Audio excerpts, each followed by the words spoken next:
Hello and welcome back to web programming lab exercises. So for this tutorial we are going to consider the TermWork 3 is to implement HTML5 local storage. So basically we need to understand what is storage, in fact the meaning of web storage. So web storage is nothing but the storing of data locally within the user's browser. So before HTML5 arrived, the application data that had to be stored in the cookies included in every server request. Web storage is more secure and large amounts of data can be stored locally without affecting the performance of the website. So unlike cookies, the storage limit is far larger and information is never transferred to the server. Web storage is per origin, per domain and protocol. So all pages from one origin can store and access the same data. So we have two kinds of storages, that is local storage and session storage. So local storage object stores the data with no expiration date, while the session storage object stores the data with an expiration date. So basically, whenever we store a data at local storage, the data is permanently stored. We cannot erase it. Whereas the data that is stored in the session storage gets erased whenever the session is closed. Okay? This is the basic difference between these two kinds of storage. Now let us jump into the coding part and see how this can be implemented. So here it is. As usual, we have the doc type HTML, which indicates the type of the document is HTML, and after that we have HTML tag, and after that we have head section where we have written the script for working out with the local storage, and after that we have the body in which I have written the paragraph, and in the paragraph I have a button with some styling, and after that we have written an event listener called as onClick is equal to click counter. So whenever we perform the click event on this button, this click counter JavaScript function is being executed. Then after that we have a division with an ID called result. So whenever we perform the click event, the result of that will be displayed in this particular division. After that we have two paragraphs of information which stores the information related to the local storage. Now let us go back to the script where we have written the function for click counter. So here it is, click counter, and in that function we have to check whether the storage variable is defined on. So that's why we are checking it with this particular condition, that is type of storage is not equal to undefined. That does mean if it is defined then only proceed further, otherwise indicate the user that the browser does not support the web storage. Okay, and after that we have one more if condition just to check whether the local storage .click count is initialized or no, whether the local storage variable is initialized or no.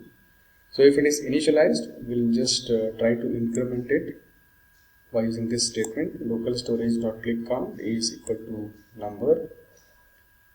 In the brackets we have local storage.click count. So number is a JavaScript function which converts the string into the number.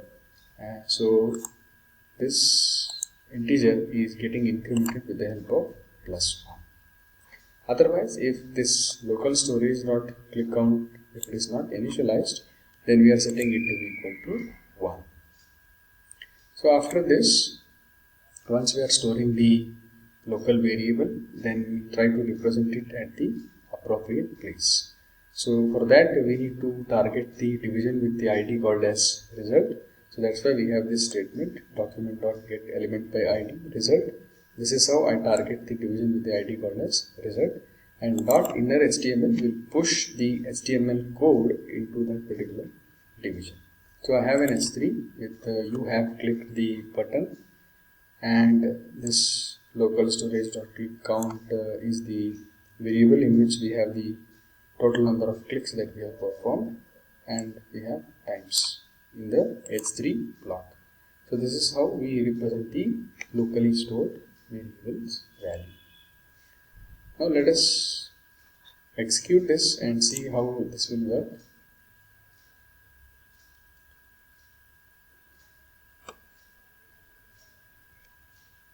Yeah, so here we go. So I have a button with click me. I'll just click this. Now it says you have clicked the button 12 times because earlier it had already stored 11 as the counter value. Now if I keep on clicking this, the value is getting incremented. Now it is 50. Now let me close this browser and go back to the code, and let me execute it once again. Okay. So now we are executing this. Now let us check what value it will give us. So once again I will click this button. Now you can see here the value is 60. Earlier it was 50 and now it is 60. So once a data that is stored locally will be permanent forever. So if I keep on clicking, the value is getting incremented, and it will keep on incrementing even if I reopen this file and execute it again and again. So this is how the local storage can be performed. Now we'll go back to the other part, that is session storage. The entire code remains the same for session storage as well. The only difference between local storage and session storage is that session storage values that we store will be expired or will get deleted once we close the session, or in fact once we close the browser. So the entire code is the same. Only thing that we have changed here is the session storage dot click count at 4 places. This is where we are checking the condition, and this is where we are incrementing and storing the value of click count, and otherwise we'll try to stick the value of click count to be equal to 1, and at last we are trying to print it here using session storage dot click count variable. Okay. Now let us execute this and see how is it different from local storage. So here we go. Yeah, so we have the button. So I'll click here. Now it says you have clicked the button one time in this session. Now I go on clicking this, the value is getting incremented. Okay. Now we'll again repeat the same exercise. We'll close the browser, go back to the code, and I'll execute this once again. Yeah, it is opening the browser. Yeah, here we go. So I'll click it once again. Now you can see here it has started the counter back again from 1. So whenever I close the browser, the session values that we have stored gets expired or get deleted, and whenever we open it once again, it starts from the beginning.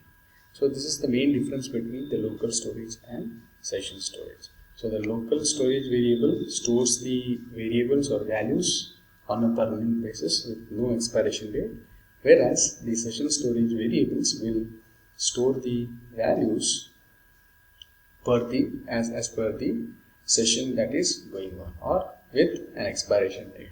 So whenever the session is closed, the values are erased. Thank you for watching.